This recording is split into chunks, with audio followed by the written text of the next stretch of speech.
જય હિન્દ દર્શક મિત્રો, હું છું મલેક યઝદાની ને આપ જોઈ રહ્યા છો ડીટીવી ઇન્ડિયામાં આપણી સાથે વાત કરવા માટે આજે આપણી સાથે ઉપસ્થિત છે આશિફભાઈ સોલંકી, જે ભરૂચ છે વોર્ડ નંબર 1ના બીજેપીના ઉમેદવાર છે. તો એમની સાથે આવો આપણે એમની સાથે વાત કરીએ. આશિફભાઈ, સૌથી પહેલાં તો તમારું અને તમારું પેનલનું પરિચય છે. મારું નામ સોલંકી આશિફ અબ્દુલભાઈ છે.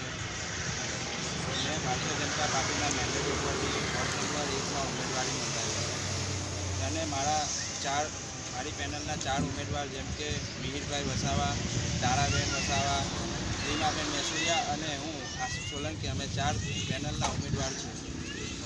વોર્ડ નંબર 1 એટલે કોંગ્રેસનું ગઢ મનાય છે.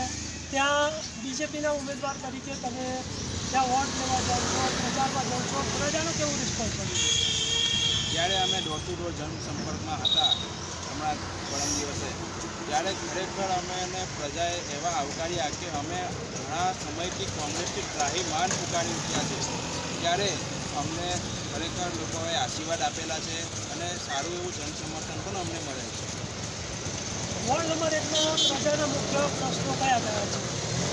સૌથી પહેલાં પ્રશ્ન તો એ લોકોને પીવાનું જે પાણી મળવું જોઈએ એ પાણી એનું સમયસર મળતું નથી.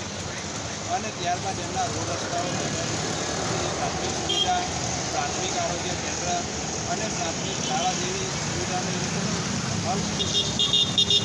વોર્ડ નંબર 1માં જો તમે ચૂંટાઈને આવો તો તમે પ્રજાને લગતી જે પ્રશ્નો છે એ પ્રશ્નોના નિરાકરણ માટે તમારી પાસે કોઈ ગવર્મેન્ટ છે, તમે કઈ રીતે કામ કરશો તો શું કરશો? જી જરૂર. અમારી સૌથી પહેલાં રણનીતિ અમે ચૂંટાઈને આવીશું તો અમારી પહેલે પ્રાથમિકતા રહેશે કે રોડ જે બાકી રહી ગયા છે ત્યાં વોલ ટુ વોલ રોડ, જ્યાં રોડ બને એવી પરિસ્થિતિ નથી ત્યાં પેવર બ્લોક બેસાડીશું. ત્યાર પછી જે ખુલ્લી ગટરો છે તેને અંડરગ્રાઉન્ડ કરીશું. ત્યાર પછી જે પ્રાથમિક સુવિધા જે નાગરિકોને મળવી જોઈએ એના ઉપર તમામ જે બાકી રહેતી સુવિધા છે એના ઉપર ધ્યાન આપવામાં આવશે. થોડા દિવસ પહેલાં ગૃહમંત્રી હર્ષભાઈ સંઘવી સાથે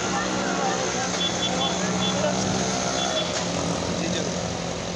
આપણા ગુજરાતના નાયબ મુખ્યમંત્રી એવા હર્ષ સાહેબ સંઘવી, એ પણ યંગ જનરેશન છે અને મેં પણ બીજું ત્યારે મને સાહેબે બોલાવીને પૂછ્યું કે આશિફભાઈ તમે શું કરો છો?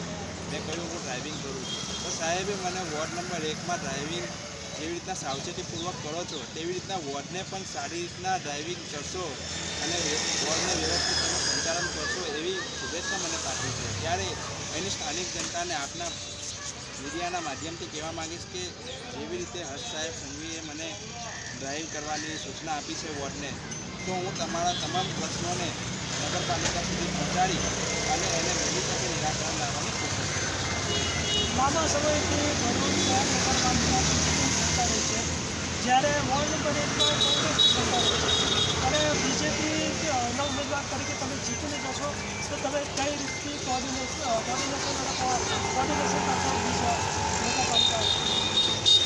જરૂરથી ઘણા વર્ષોથી આપણે જોઈ રહ્યા છીએ કે વોર્ડ ભારતીય જનતા પાર્ટીની નગરપાલિકામાં બેસે છે.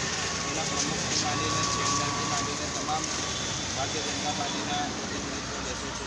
ત્યારે હું વોર્ડ નંબર 1ની જનતાને આપના માધ્યમથી કહેવા માગીશ કે જ્યારે અમારી પેનલ ચૂંટાઈને આવશે ત્યારે સૌથી પહેલાં અમે એમની જે પ્રાથમિક સુવિધા વંચિત રહ્યા છે એમને અમે પૂર્ણ કરીશું.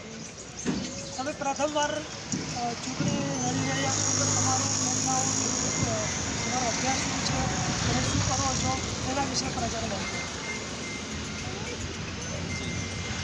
હું પ્રથમવાર ચૂંટણી લડું છું ત્યારે બાકીએ ત્યારે વોર્ડ નંબર 6માં હું રહું છું, મક્કમપુર વિસ્તારમાં, અને મારો જે ત્યાંના કોઈ સત્તા વગર મેં પાર્ટી પાસેથી સ્થાનિક લોકોના કામ કરાવ્યા છે. ત્યારે પાર્ટીએ મારા પર વિશ્વાસ મૂકીને વોર્ડ નંબર 1માં મને હરીફાઈમાં ઉતારીને ટિકિટ આપી છે. ત્યારે મારો વિચાર છે 10 પાસ છું. બીજું કે હું ડ્રાઇવિંગ કરીને મારા પરિવારનું ગુજરાન ચલાવું છું. ખૂબ ખૂબ આભાર અમારી સાથે વાતચીત કરવા બદલ. તો આ હતા આપની સાથે આશિફભાઈ સોલંકી, જે વોર્ડ નંબર